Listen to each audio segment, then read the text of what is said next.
Hi, I'm Gidon from thetechnologyman.com.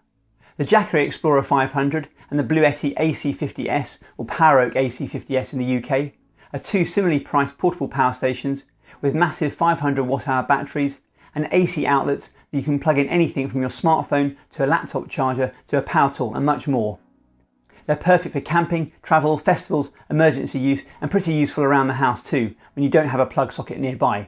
I'll be putting these two popular models head to head, comparing their features and performance.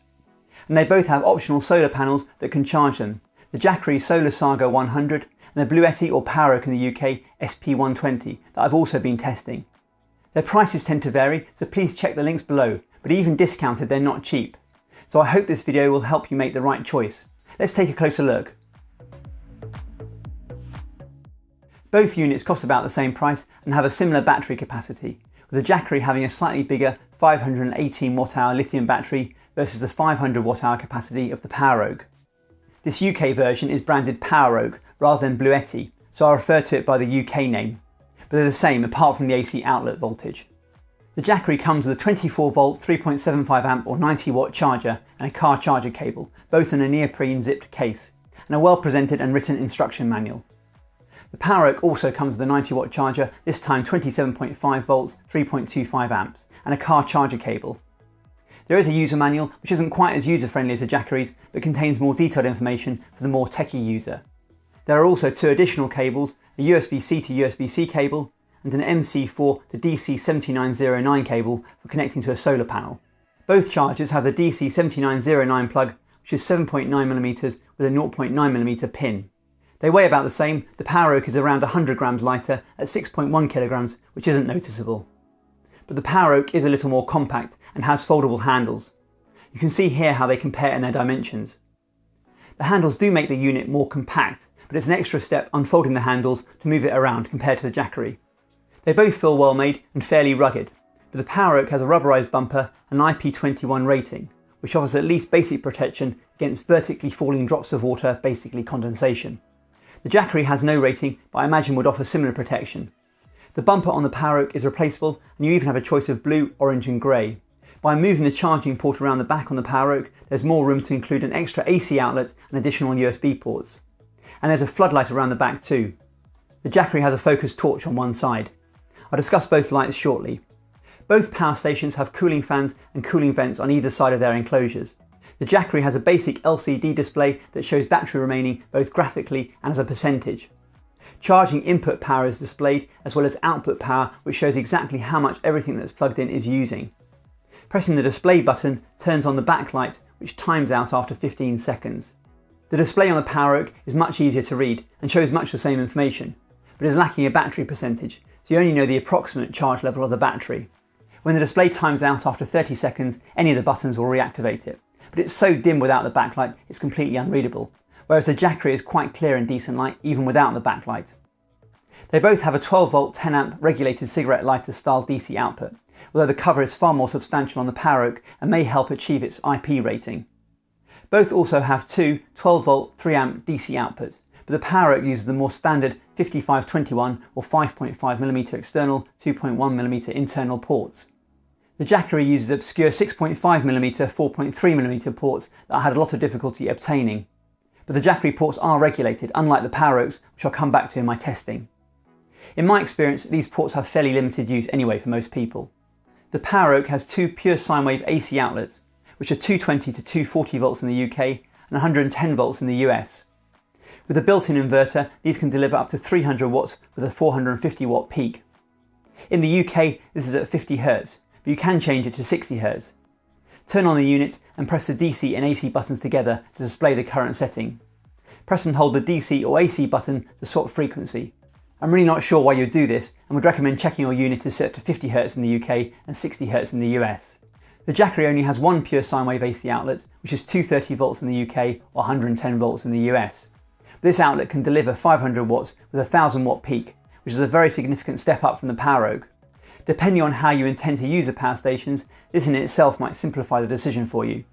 I'll cover this further shortly with some real examples of what both units can power. The Jackery has three 5V 2.4A USB ports, with no fast charging, and more disappointingly, there's no USB Type-C power delivery port to charge newer, more power-hungry devices and laptops. The PowerOak has 4 5V 3A USB ports and a 45W USB Type-C power delivery port, which even puts a Jackery 1000W model to shame. And the PowerOak has a standard 10W Qi wireless charging pad on the top, which is quite handy, something also missing in the Jackery range. Both units have a light. The Jackery opts for a focus beam, and the PowerOak has a more useful and brighter floodlight. Neither are that bright though, considering what they could include and how useful a bright light would be on a unit like this for camping or emergency use.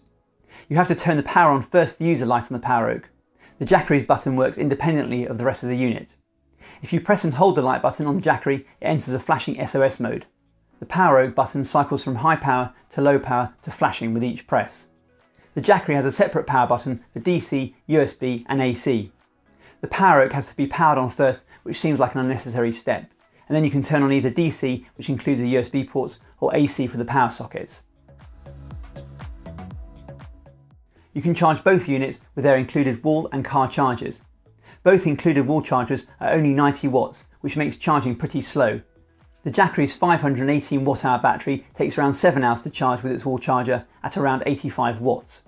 The PowerOak 500 Wh battery took a little under 7 hours with its included charger, charging at around 87 watts, but I was able to charge it at its maximum 120 watts with the beefy Jackery Explorer 1000's 180 watt charger. This brought the charging time down to just over 5 hours, so a faster charger might be a worthwhile investment. Disappointingly, the Jackery is limited to 90 watts DC input, so charging with the 180 watt charger made no difference. The fan on the PowerOak turns on when charging and it's pretty noisy. I measured 47 dB, 1 metre from the unit, 10 dB louder than the room noise. The fan didn't turn on charging the Jackery in my testing. Once the PowerOak was fully charged, the display was slightly corrupt or didn't come on straight away when I pressed the power button. This wasn't a one-off, it happened repeatedly. If I unplugged the power and turned it on, it was fine. The PowerOak also charges faster in the car, at around 105 watts with the engine running, compared to around 85 watts with the Jackery. So 6 hours or thereabouts for a full charge of the PowerOak, and 7 to 8 hours for the Jackery. The Jackery does have the advantage of a 2 metre car charging cable, almost 3 times the length of the PowerOaks. Both power stations have optional solar panels that can charge them. I'll discuss both their offerings shortly. I also tried charging both units with a third-party USB power delivery lead I purchased separately. This is convenient on the move if you don't want to carry any of the included chargers.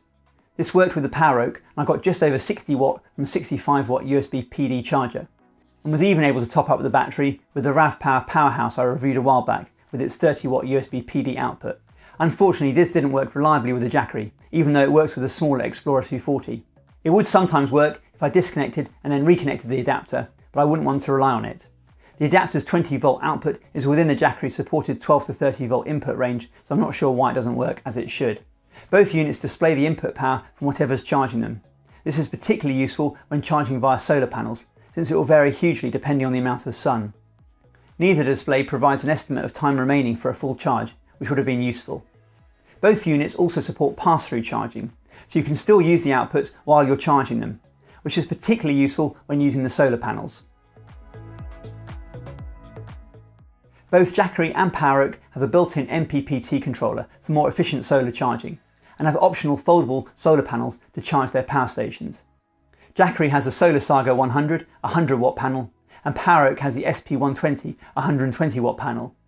The SP120 looks more compact at 411mm by 427mm by 60mm when folded, but is a fair bit heavier than the Jackery at just over 4.5 kilograms. This weight includes the MC4 to DC7909 cable that comes with the power station, since you'll need this. It's a 4-fold design and opens up to 1708mm by 411mm by 20mm. It's not exactly difficult to set up, but more fiddly than the Jackery, with 4 feet that have to be unvelcroed and positioned. You will have almost 4.5 metres of cable to connect to the back of the AC50S. There's no waterproof rating, but it feels well made, and the zipped pouch that holds the cable and its connection to the solar panel look like it'll cope with condensation or a splash of water. The SolarSaga 100 weighs just over 3.8 kilograms, and although larger at 610 by 535mm folded, is only 35mm thick, and much quicker to set up with a 2-fold design and magnets in the integrated carry handle that hold it closed and quickly pull apart. There are then just 2 velcroed feet to position. Unfolded, the panel measures 1220mm by 535mm by 20mm. The cable is a little shorter at just under 3 meters, but it's less unwieldy than the PowerOaks since it already has the correct 7.9mm plug on the end, so you don't need an adapter. This does make it less flexible though if you want to use it with a device that requires an MC4 connector. It too comes with no waterproof rating, but also looks like it would survive similar exposure to water as the PowerOak. Inside the zip pouch that stores the cable, there's also two USB charging ports, one standard USB A port which can output 5 volts 2.4 amps, and a faster charging 5 volt 3 amp Type C USB port, although it doesn't support the USB power delivery standard. I tested these ports and could get around 15 watts from the USB-C port and 12 watts from the USB-A port as spec'd. It's a handy feature if you wanted to use a solar panel without a power station to charge your smartphone or tablet, and it's something missing on the PowerOak. Both panels have eyelets if you want to hang them somewhere. Although some power stations, like the bigger Jackery Explorer 1000, will charge off multiple solar panels, both Jackery and PowerOak suggest one is sufficient, and it's a simple affair to plug in the 7.9mm jack into their charging ports. On a sunny day in August here in the UK, the SP120 was able to supply up to a very impressive 97 watt charging power, more than the included wall charger, but a little less than spec'd. In the same conditions, the SolarSaga 100 was able to charge a Jackery at 75 watts, which is a little disappointing. This seems to be a limit on the Jackery itself because the SP120 also maxed out at 75 watts with the Jackery. I tested the SolarSaga 100 with the PowerOak and got just over 100 watts, the SolarSaga's maximum rated output. The output of both units will of course vary with the amount of sunshine, position, time of day and even time of year, but it's good to see that both units can deliver around 100 watts in decent conditions. Both units have a single 12 volt 10 amp or 120 watt cigarette lighter outlet for plugging in DC devices like car fridges. These outlets are regulated on both units, so the output will remain constant as the power station loses charge.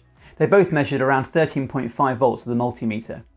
I tested the output on both units with a 12 volt air pump and also used the Jackery output to charge the PowerOak. The Jackery showed 100 watts as its output, not far off the port's maximum 120 watts. To test the PowerOak closer to its maximum output, I used it to charge a Jackery Explorer 1000, which can charge at up to 180 watts, since we know the Explorer 500 has a 90 watt limit. It output 80 watts, which might be a limit on the Jackery's input rather than a limit on the PowerOak itself. Both power stations also have the two 12 volt 3 amp or 36 watt DC outlets.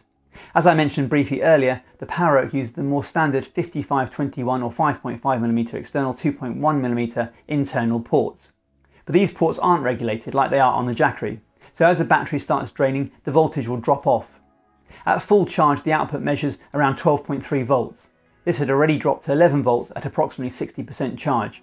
I can't find an awful lot of uses for these ports, as I mentioned in my review of the Jackery Explorer 240, but at least the PowerOak does mention one use, LED lighting. There's no included lead, but I made up a lead with some jacks I purchased off Amazon.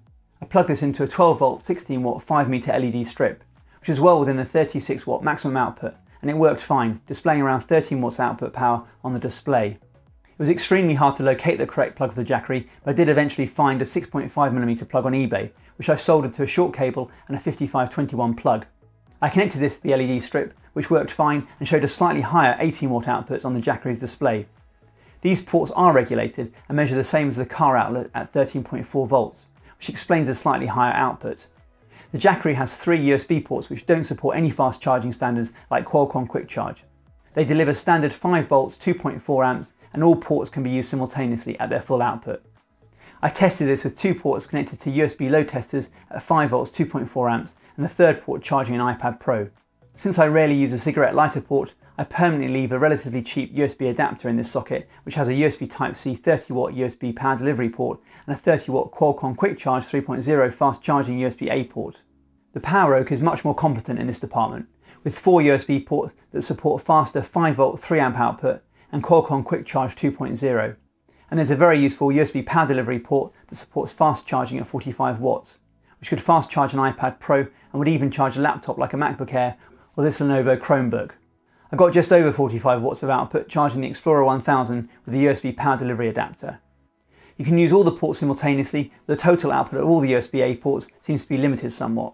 The ports are quite close together, so it's difficult to use them all at once to test this precisely. The main reason you'd buy these power stations is for their AC outlets.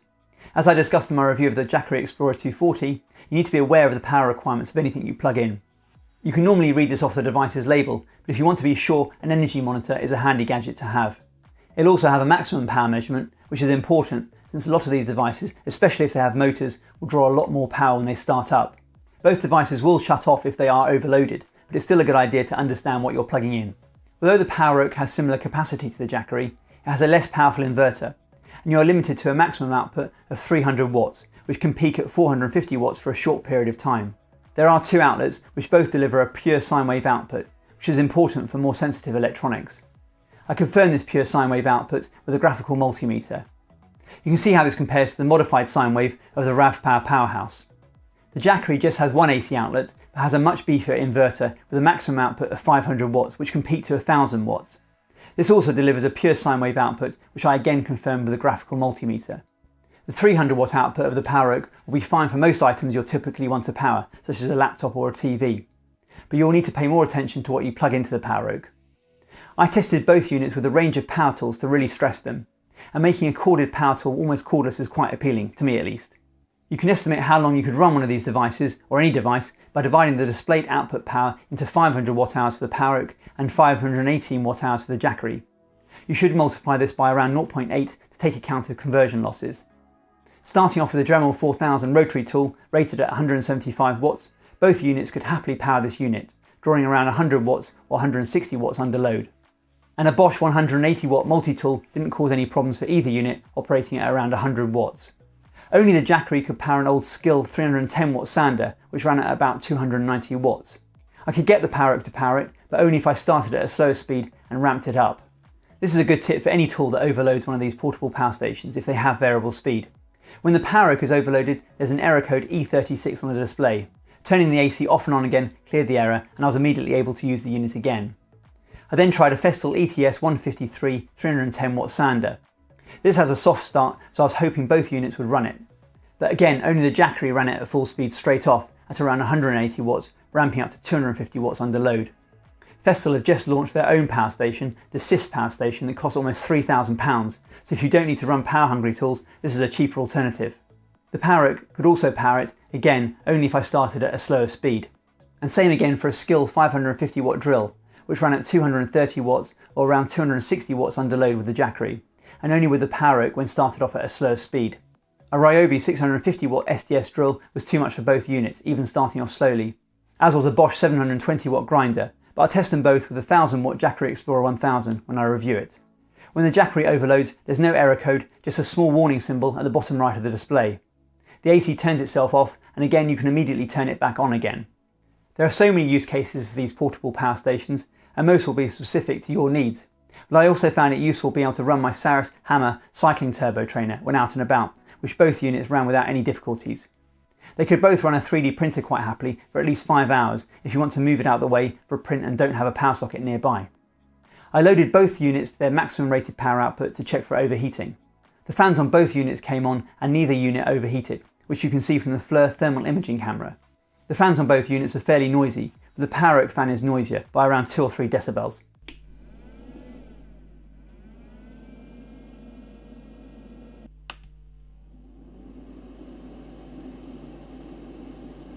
Finally, I tested the rated capacities of both units. I used a constant load 2 100 watt incandescent light bulbs. I charged the power stations to 100% and then plugged them in via an energy monitor and let them run until the power station shut off. I've tried a few of these energy monitors and I'd say they are only accurate to around 10%, so I'm more concerned with the relative differences between the two units. The Poweroak ran for 2 hours and 28 minutes at around 180 watts before shutting off. The energy monitor measured a total capacity of 463 watt hours. The Jackery displayed around 172 watts and ran for 2 hours and 57 minutes, with a measured total capacity of 549 watt hours. That's very impressive results from the Jackery, considering it's only rated at 518 watt hours, and there will be conversion losses. I ran this test twice and got pretty much the same results, so even if the energy monitor isn't 100% accurate, the results are repeatable, and the Jackery has almost 20% more capacity than the Poweroak. The result from the AC50S is still decent and pretty much what I'd expect from a battery rated at 500 watt hours. The Poweroak is more feature rich, with extensive USB charging options, wireless charging built in, 2 AC outlets, a more useful light, and it can charge faster too. but the Jackery has a far more powerful inverter, 500 watts versus the fairly modest 300 watts of the PowerOak. Depending on what you're going to power, this may not make any difference to you, but I found 300 watts a little limiting considering the price of the PowerOak, and I measured the Jackery to have almost 20% more capacity than the PowerOak, which is also significant. And it's generally quieter than the PowerOak too, but I'd really like Jackery to modernise their USB charging ports with at least one fast USB Type-C USB power delivery port, and a second AC outlet would be nice too. The theoretical output of the PowerOak SP120 solar panel is higher than Jackery's SolarSaga 100, but in practice I found they both provided similar output. It's disappointing that the Jackery Explorer 500 wasn't capable of charging faster than around 75 watts in my test, regardless of the solar panel. The SolarSaga 100 is a little bigger folded, but overall I found it more convenient to use than the SP120. It's lighter, easier to carry and very quick to unfold and set up. It only has a 7.9mm plug, which isn't as flexible as the SP120, but when used with both these power stations it's actually easier to use. And the SolarSaga has the added benefit of the integrated USB charging ports if you want to use it standalone. I would have liked both the power stations and solar panels to have at least an IPX4 weatherproof rating, especially the solar panels.